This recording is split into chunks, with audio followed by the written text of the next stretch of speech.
Hello everyone, this is Dilip Singh from DSC classes Udaipur.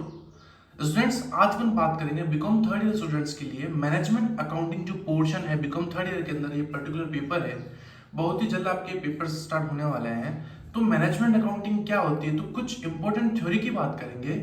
अगर इस particular theory को अगर आपने समझ लिया तो इससे रिलेटेड फॉर एग्जांपल डेफिनेशंस के क्वेश्चंस आएंगे, जो ऑब्जेक्टिव्स, इंपॉर्टेंस, लिमिटेशंस, इस टाइप के जो भी क्वेश्चंस पुट अप होंगे आपके एग्जाम्स में, तो वहां पर आपको बहुत ही ज्यादा बेनिफिट रहेगा। ये video English as well as Hindi दोनों मीडियम के स्टूडेंट्स देख सकते हैं।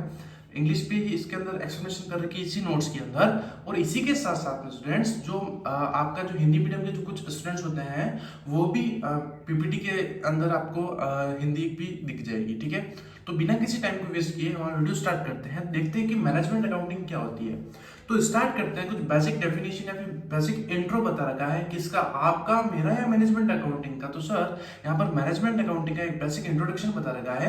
अगर वो इंट्रोडक्शन अगर आपने पढ़ लिया तो कहीं ना कहीं देखो, सीधी सी बात है कि पेपर हमेशा ध्यान रखना है कि ग्रेजुएशन लेवल्स की बात करें या फिर यूजी कोर्सेज की या फिर पीजी कोर्सेज की बात करें, जिस पर्टिकुलर सब्जेक्ट का पेपर है एटलीस्ट उसके बारे में अपने को प्रॉपर पता होना चाहिए।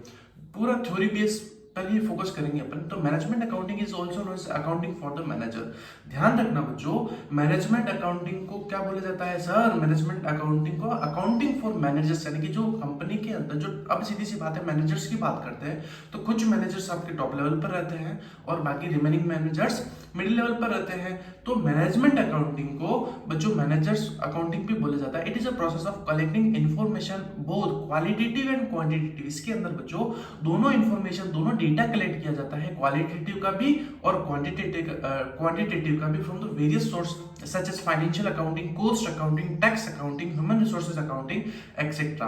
तो ध्यान रखना, इसको मैनेजमेंट अकाउंटिंग बोला जाता है। और एक प्रोसेस होता है जिसके अंदर अपन डेटा कलेक्ट करते हैं बच्चों, क्वालिटेटिव भी करते हैं और क्वांटिटेटिव भी करते हैं। सर जो डेटा कलेक्ट करते हैं वो अलग अलग सोर्स से किया जाता है। फॉर एग्जांपल फाइनेंशियल अकाउंटिंग जो अपन क्लास 12 के अंदर जो पार्टनरशिप पढ़ी थी, एनपीओ पढ़ा था, उसके अलावा cost accounting, tax accounting, human resource HRM जिसको बोला जाता है, इन सब का जब डेटा कलेक्ट किया जाता है उसी को क्या बोला जाता है? मैनेजमेंट अकाउंटिंग बोला जाता है। Selecting the important ones out of the total, analyzing them with the help of the certain tools or techniques that and then pass on the management for taking decision in the interest of the organization and the parties interested into। तो ध्यान रखना है qualitative और quantitative data है।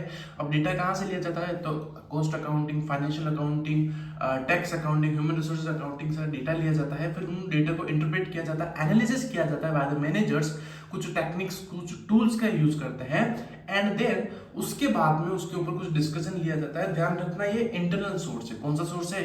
यहाँ पर जो management accounting particular किसी ऑर्गेनाइजेशन के अंदर की जाती है। ठीक है, आई होप कि मैं जो कहना चाहता हूँ आप बहुत अच्छे तरीके से समझ गए होंगे। अच्छा, आगे बात करते हैं।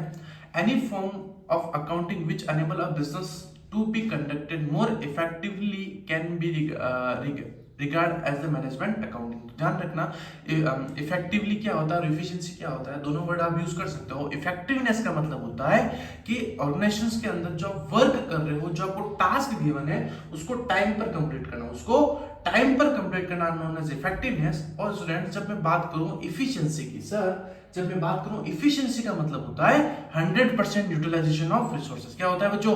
100% utilization of resources. I hope कि यहां तक एक बेसिक इंट्रोडक्शन आपको पता पड़ गया होगा कि मैनेजमेंट अकाउंटिंग क्या होती है। देखो ये वीडियो हो सकता है मे बी कि थोड़ा सा लेंथी हो, लेकिन मैं कोशिश करूंगा कि बहुत ही इजी वे में आपको समझा पाऊं। तो जिसकी वजह, देखो सीधी सी बात है, डाटाफिकेशन करोगे तो कहीं ना कहीं आप अपन जिस इफेक्टिवनेस एफिशिएंसी के साथ में काम करना चाहते नहीं होगा, लेकिन आपने समझ लिया ना तो बहुत ही ज्यादा हेल्पफुल रहेगा आपके यूनिवर्सिटी लेवल पर बीकॉम थर्ड ईयर के अंदर अगर किसी भी स्टूडेंट का मैनेजमेंट अकाउंटिंग का पोर्शन है तो।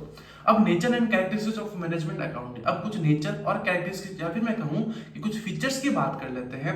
तो कुछ 8 से 9 फीचर्स लिख रखे हैं। आप एग्जाम्स में 5 पॉइंट भी लिखते हो तो it's sufficient for your UG paper. Okay, तो first selective nature, no need of rules and formats, provide data, classification of cost, integrate methods related to future, ठीक है, useful to management, service function, ये कुछ points है जो अपने को पता होना चाहिए। फिर टेक्निक्स और टूल ऑफ मैनेजमेंट अकाउंटिंग। अभी तक तो बच्चों अपने फीचर्स की बात की थी, अब मैं बात कर रहा हूं टूल्स और टेक्निक्स। किसकी बात कर रहा हूं?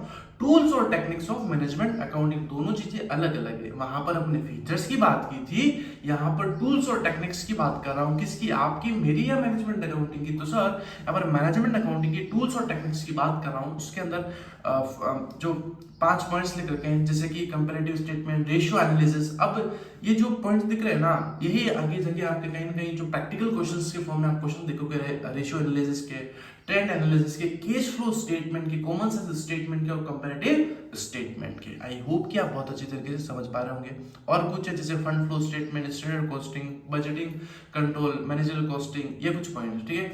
स्कोप ऑफ मैनेजमेंट बता रखा है, तो कहाँ से आपको स्कोप मिलता है? तो फाइनेंशियल अकाउंटिंग है, कॉस्ट अकाउंटिंग है, मैनेजमेंट रिपोर्टिंग है, स्टैटिक टूल्स है, कंट्रोल है, फाइनेंशियल एनालिसिस है, इटरेशंस है, ऑफिस सर्विस है। ये कुछ पॉइंट्स जो अपने को पता होना चाहिए। फिर फंक्शंस ऑफ मैनेजमेंट अकाउंटिंग, तो क्या करता है? इंफॉर्मेशन, तो recording of data, accuracy of data, analysis and interpret of data, communication of data. Helpful अब किसके लिए काम में होगा? तो helpful in planning and forecasting, organization के लिए हेल्पफुल होगा, कोऑर्डिनेशन रहेगा, मोटिवेशन रहेगा, और कहीं कहीं सर डिसीजन मेकिंग में हेल्प आउट रहता है। अब लिमिटेशंस की बात कर लेते हैं। सर आप सब अच्छी अच्छी बातें बता रहे हो, कुछ बुरी बात भी बता दो। तो लिमिटेशंस ऑफ मैनेजमेंट अकाउंटिंग की बात करते हैं, तो इसके अंदर है कुछ 6 to 7 पॉइंट्स देख लेते हैं। Lack of knowledge of subject concern, lack of coordination, wide scope, evolutive stage based on financial and cost accounting और एक्सपेंसिव, ठीक है। तो यहाँ पर आज अपन ने कुछ बेसिक इंट्रोडक्शंस की बात की थी, किसकी? आपकी, मेरी, या फिर मैनेजमेंट अकाउंटिंग की। तो सर यहाँ पर मैनेजमेंट अकाउंटिंग क्या होता है उसके बारे में अपन ने बात की। आई होप कि यहाँ तक आप बहुत अच्छे तरीके से समझ गए होंगे। और नेक्स्ट बात करते हैं और देखते हैं। तो इस वीडियो को अपन यहीं पोस्ट करते हैं। इस वीडियो के अंदर बिल्कुल बेसिक इंट्रोडक्शन था। यहाँ से भी आपको बोर्ड से आपकी जो यूनिवर्सिटी लेवल पर जो एग्जाम है बीकॉम 3rd ईयर का, यहाँ से आपको क्वेश्चंस देखने को मिल सकते हैं। आई होप कि एक छोटी सी वीडियो के जरिए आपको कुछ इन्फॉर्मेशन हेल्पफुल रही होगी। और किसी भी तरह का अगर आपको डाउट आता है तो जो मेरा कॉन्टैक्ट नंबर है डीएसए क्लास उदयपुर का 9462205541, वहां से आप मुझसे कनेक्ट हो सकते हैं और जो भी आपका पर्टिकुलर डाउट हो वो आप मुझसे कंसर्न कर सकते हैं। Thank you and have a nice day team DSA.